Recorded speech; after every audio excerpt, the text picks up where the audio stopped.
let's talk about the nutrition and the supplements that you want to consider and probably take if you've just lost your gallbladder to surgery. My name is Chen. I'm a naturopath. So, no, I don't do the surgery. But I've seen thousands of people that had gallstones, and many of them came to me after they've had the surgery. And they've had plenty of pain and trouble after the surgery, which is why they came.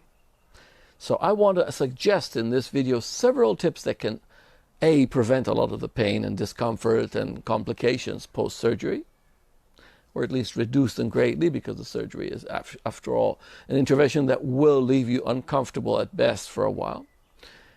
But more importantly, long term, if you commit to the changes I suggest, you will probably not just feel better, you will probably improve on your health in general, because just because your gallbladder was removed doesn't mean that your liver isn't bloated with gallstones and therefore needs some help. And we can do just that in ways that are very, very practical for everyone. So let's start from the beginning. Let's talk about what changes just because, we lose our gallbladder. What changes in our digestive system? It's not going to be a very in-depth video. Don't worry, I'm not here for therapists. I'm here for you if you are suffering post-surgery. What happens is that the gallbladder, which is the warehouse for bile, the warehouse for the juices that the liver creates to improve and allow for fatty digestion, if it's gone, then the whole burden is now on the liver. And the liver only creates so much bile per minute. One of the reasons why we have a gallbladder is to accumulate between meals so that we can empty during the meal. Now, we don't have where to accumulate. There's no gallbladder. So the liver is going to be kind of burdened, having to take over the gallbladder's function as well. That means that if we want to have, better digestion after surgery, then one of the things we want to make sure is that we don't overindulge in oils and fats, because that is a challenge that will now be fully on the liver. And all we need to do to make it much easier for the liver is to make sure that we never eat too much fat in one meal. For most people, about a tablespoon of oil or equivalent, which is about like 2 tablespoons of nuts and seeds, fresh, not cooked, not fried, not roasted, not any of them. Or about 5 tablespoons of avocado. It's a reasonable amount. If you're eating animal food, animal-based foods are usually more fatty than vegetable food. Vegetable-based food is a lot easier to digest when it comes to fats, but since you've already lost your gallbladder, you don't really have to give up on these animal-based fats. You just have to be wise about them, which means if you're going to be taking 100 grams of meat, most meats are in the range of about 10 grams of fat per 100 grams of meat. Okay, which means if you're going to be taking a very small portion, 100 grams is like between 2/3 to half of what most people have as a portion nowadays, which is not necessarily wise, but that's a different story. 100 grams is going to be the full content of fat for this meal. Now, if you take that meat and then you add to it a salad that's rich in olive oil, or you put nuts in there, or you make tahini, then obviously you've got way too much fat in that meal. So when you add a fish to the meal, most white fishes would be like 100 grams. That's all the fat you have for this meal.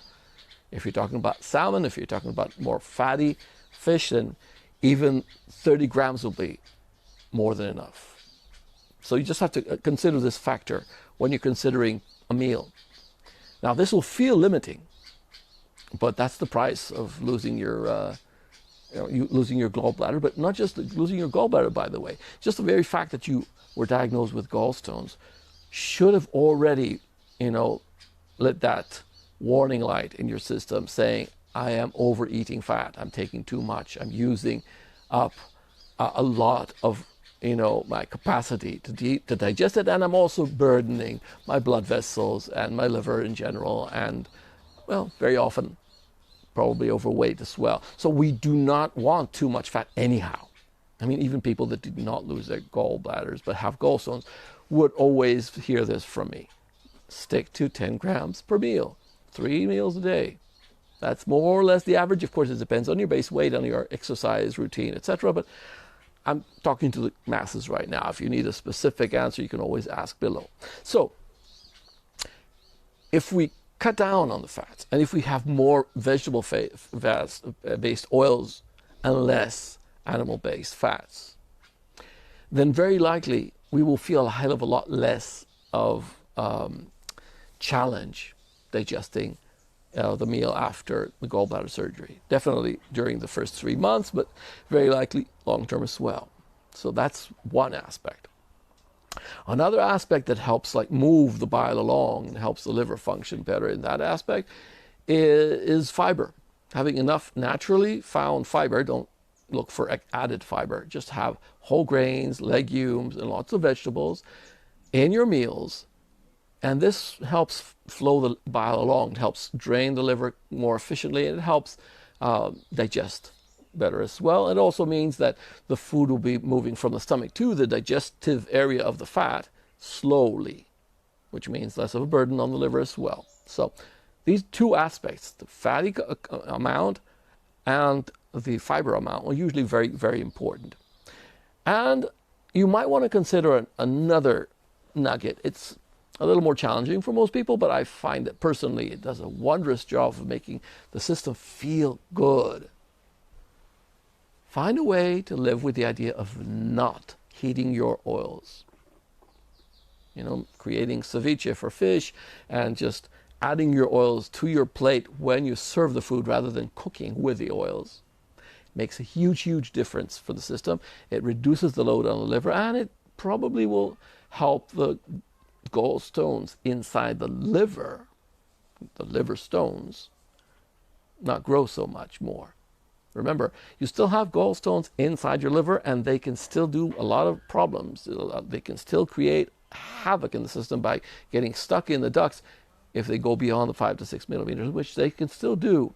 Not much beyond, but just enough to get stuck inside the liver, and because of that, in the ducts that lead to the intestines.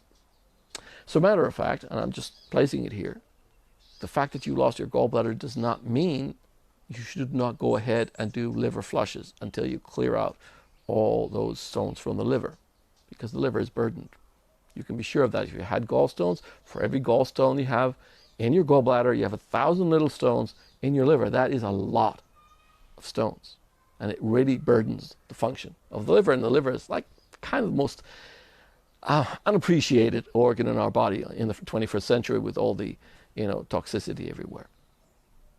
So that's the nutritional aspects. These are the major nutritional aspects. Obviously, there's a lot more to talk about for general well-being and health, but in this video, I want to focus specifically on how to reduce the level of damage echoes, I guess I would call it. Another aspect, which is also related, is how much you drink, obviously, and what you drink. The less alcohol, the more likely you're to feel better. The more water, less coffee. All these aspects of hydration are very important.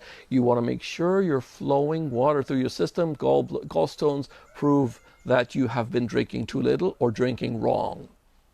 For instance, every cup of coffee is a minus cup of water for the system because it urinates it out. So you drink a cup of coffee, you say, hey, I got all this liquid inside me now. No, it's going to go straight to the toilet, and you're going to come out of it dehydrated, actually. So if you really want to hydrate enough, you want to make sure it's water or non-caffeine teas or fruit juices, real juices, not, in the taste of juices. These kind of liquids actually make your system function better and make your gallstones more soluble, which means it'll help flow the system and help perhaps break down those liver stones gradually over time if you do not use the liver flush. But what can I help on top of this? And the next part of this video is about supplements. There are quite a lot of supplements that might be practical here, but I'm going to talk mainly about three supplements. Three supplements that are specific to help the liver function under duress of not having a gallbladder as his assistant. Okay? The first one is lecithin. Lecithin. I hate that word. Lecithin is actually an emulsifier that the liver creates on a day-to-day basis. But if you have gallstones, then obviously you don't create enough. Adding powdered or granulated lecithin, not capsulated lecithin. Important, do not use the capsulated lecithin. About the equivalent of 1 tablespoon a day helps emulsify whatever's going on inside the liver better, which means it helps clear the fats away without, creating all the mud that eventually turns into stones, and it helps actually to gradually dissolve the stones. The second supplement that could really do you a lot of good is taurine. Taurine is a protein, it's an amino acid, and it has a very central place in the liver's functionality, including what has to do with working with fats, fatty metabolism, both to digest and to expel fats in an efficient way. It's very important to have enough of that. It doesn't take much, but it does have some bearing to your weight. So if you want a diagnosis that can actually help you clearly get the right dosage, you'll need to do it one-on-one with a naturopath. Maybe with me down below, because it's not a complicated question. And the third supplement, which is super, super crucial, especially in the near future, but may well be crucial for long term for you as well, is magnesium. Magnesium citrate would usually be my first choice. And if you're watching my supplement course for laymen that I just started, then you may well find a lot of explanation as to why, but I'll give it the brief version here. 1, the shock of gallbladder removal very often causes more motion in the biliary system, which means stones from the liver may well be moving down into the ducts in this near future, which could cause very uncomfortable to very painful attacks. Having enough magnesium allows the ducts to be more relaxed, and therefore allows the stones, if they do run into the ducts, passage through the ducts with much less pain and much faster process. So it can reduce the drama greatly. And on top of that, there's a lot of stress involved, both because of the surgery and because of your lifestyle, which is part of the reason why you had gallstones in the first place, very likely. Which means if you have more magnesium, you're more relaxed, you sleep better, you're likely to less build stones in the future. And remember, you can still build wonderful stones in the liver without a gallbladder. So don't address this as over just because you lost your gallbladder. That's an important point to understand. I'm sorry to be the bearer of bad news. I know you were anxious to just address this as a checked issue. You've dealt with it. You've taken the gallbladder out. They told you it's all that's necessary, and it's easy, and it's painless and short. And many people don't quite believe that afterwards when they start suffering. But I'm not assuming that you necessarily are suffering so much as you want to make sure you don't suffer. Enough magnesium can prevent a lot of that. And if you do have questions after this video, and there may well be questions because you've just gone through surgery, if you're looking at this video, very likely, then you might want to drop the questions down below, and I'll be glad to answer. And of course, if this was an interesting video in your opinion and gave you value, just subscribe to the channel so you can get the next one without missing it, and have a wonderful day.